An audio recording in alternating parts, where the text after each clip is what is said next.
Hello les pros, dans ce tuto, je vais vous montrer comment copier une Google Sheet qui vous est partagée en lecture seule pour pouvoir l'utiliser comme vous l'entendez. On y va tout de suite pour la démo. Nous y voici. Je suis sur la Google Sheet qu'on m'a partagée en lecture seule. Vous voyez, c'est indiqué ici. Donc ça signifie que je peux naviguer sur la sheet comme je l'entends.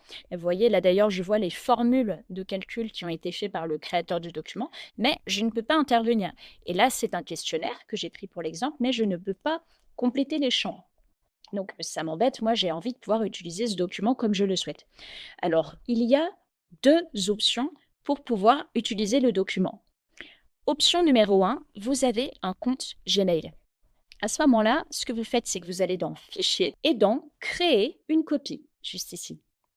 Donc, vous allez pouvoir nommer votre copie comme vous le souhaitez et elle va automatiquement s'ouvrir et être stockée dans votre espace Drive. Vous n'avez rien à faire, ça va se faire tout seul.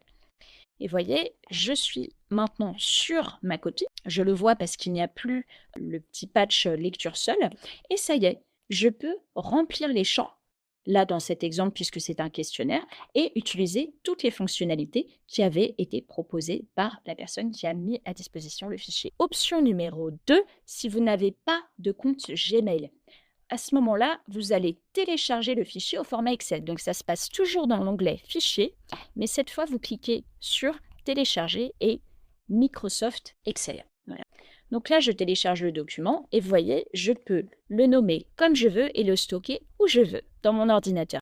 Et voilà, une fois que je suis sur ma copie Excel, donc sur mon PC, eh bien de la même façon, je peux utiliser le document comme je veux. Le passage entre la Google Sheet et l'Excel conserve toutes les modalités de calcul qui avaient été créées par l'utilisateur. Donc ici, sur mon questionnaire, je peux bien remplir les champs préfaits.